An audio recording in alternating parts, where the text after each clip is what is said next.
वो श्री सद्गुरुदेव भगवान की जय।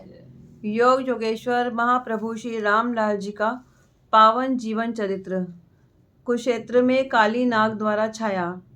एक दिन प्रातः आप नित्य नियमानुसार खेत में चारा लेने के लिए गए।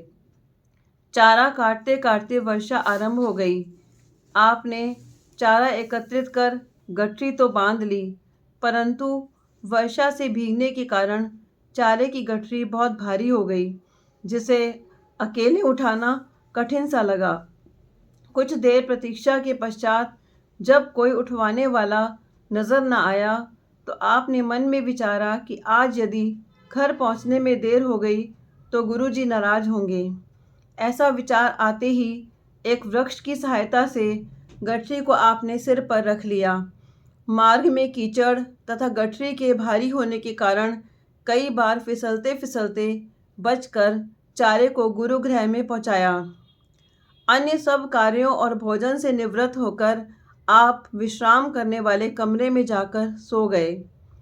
दोपहर के पश्चात जब गुरुजी विद्यार्थियों को पाठ पढ़ाने लगे, तो आपको उनके मध्य ना देखकर खोज लाने की आज्ञा दी। खोजते हुए विद्यार्थी जब आपके विश्राम स्थान पर आए, तो उन्होंने देखा कि आप सो रहे हैं और एक काला नाग फन फैलाए आपके सिर पर छाया कर रहा है। जब विद्यार्थियों ने ये दृश्य देखा तो भयभीत होकर उनमें से एक विद्यार्थी ने कहा, इनकी मृत्यु हो चुकी है। दूसरा बोला, नहीं, अभी सो रहे हैं। इतने में एक विद्यार्थी ने साहस करके आपके पाँवों की ओर से चारपाई को खींच लिया। आप एकदम उठ बैठे और पूछने लगे, क्या बात है, आप लोगों ने इतना शोर क्यों मचा रखा है? तो विद्यार्थियों ने कहा, आपके सिर की ओर एक बड़ा भारी नाग फन फैलाए बैठा था। आपके उठते ही वह अदृश्य हो गया। यह सुनकर आपने फरमाया, वह आपका क्या छीनता था, उसे बैठा रहने देते इत्यादि। तत्पश्चात विद्यार्थी आपको गुरु जी के पास ले आए और उक्त सारी घटना श्री गुरु जी को सुनाई, तो उनको भी बड़ा आश्चर्य हुआ। आप निज पाठ का अध्ययन करते हुए गुरु सेवा में भी तल्लीन रहा करते थे और संकोचवश गुरुगृह से भोजन ना पाकर प्रायः बाजार से जाकर खाया करते थे। जब थोड़े से पैसे रह गए तो 1 पैसे के चने और 1 पैसे का गुड़ खाकर गुजारा कर लिया करते थे। इस प्रकार भी करते करते सब पैसे खर्च हो गए। अंत में कुछ दिन भूखा रहने से दुर्बलता भासने लगी एवं गुरुगृह की सेवा में कमी आती देखकर आपने विचारा कि किसी साधन के द्वारा पैसे प्राप्त कर शरीर रक्षार्थ भोजन करते रहना चाहिए। एक दिन आपने विचार कर कागज को गत्ते पर लगा मोटे अक्षरों में ये विज्ञापन लिखा, जोशी के विषय में जो कुछ पूछना चाहे वह पूछ सकता है। इतना लिख साथ लेकर आप बाजार चल दिए। एक धनी सेठ ने आपके विज्ञापन को पढ़कर बड़े प्रेम और आदर से अपने पास बुलाकर बिठा लिया और पूछा, क्या आप इस अल्पायु में ज्योतिष के फलादेश को बता सकोगे? आपने उत्तर दिया, आप पूछ कर देख सकते हैं। ये सुनकर सेठ जी ने अपनी कुंडली दिखाई। आपने उसे देख व विचार कर सेठ जी को भूत भविष्य और वर्तमान की सब बातें बड़ी स्पष्टता और सरलता से बता दी, जिसे सुनकर सेठ जी बहुत प्रसन्न हुए और नम्रता से प्रार्थी होकर आपको भोजन कराया तथा कुछ दक्षिणा देकर प्रार्थना की, महाराज कृपा करके कल भी इसी समय पुनः यहाँ दर्शन देकर कृतार्थ करें। आप उनकी प्रार्थना स्वीकार कर दूसरे दिन उसी समय वहाँ पहुँच गए।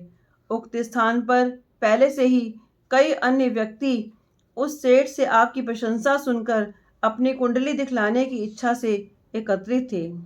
सबने अपनी अपनी कुंडली श्री महाराज जी को दिखाई और फलादेश सुनकर सब चकित हो उठे। वह सभी प्रभु जी से मिलने का पता पूछने लगे, तो आपने पंडित बूलराज जी के पास रहने का सब पता बता दिया। एक दिन वहाँ का प्रतिष्ठित व्यक्ति आपको खोजता हुआ पाठशाला में आकर पंडित बूलराज जी से पूछने लगा, अमृतसर के जोशी आजकल जो आपके पास ठहरे हुए हैं वे कहाँ हैं? हम उन्हें कुंडली दिखाना चाहते हैं। पंडित जी, हमारे यहाँ तो कोई जोशी नहीं आए हैं।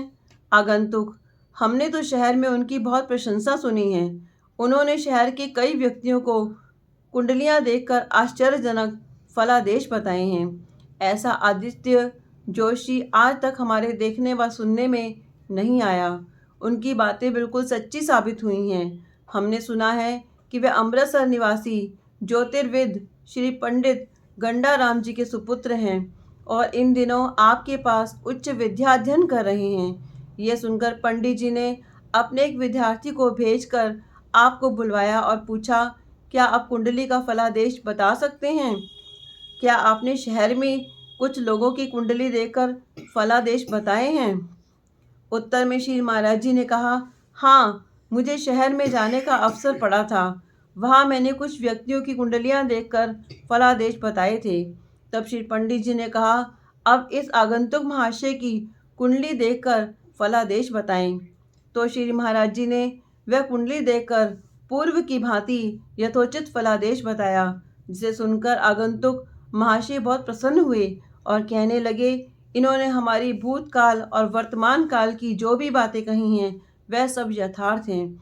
ये सुनकर पंडित महोदय और विद्यार्थी बड़े आश्चर्यचकित और प्रसन्न हुए। उसी दिन से पंडित जी ने श्री महाराज जी से गृह की सभी सेवाएं छुड़वा दी और अपने समीप ही आसन देकर अत्यंत स्नेहपूर्वक कहा, आप प्रतिदिन इसी प्रकार हमारे पास ही इस आसन पर बैठा करें और अपना अध्ययन करते हुए आने वाले आगंतुकों को ज्योतिष का फलादेश बताया करें।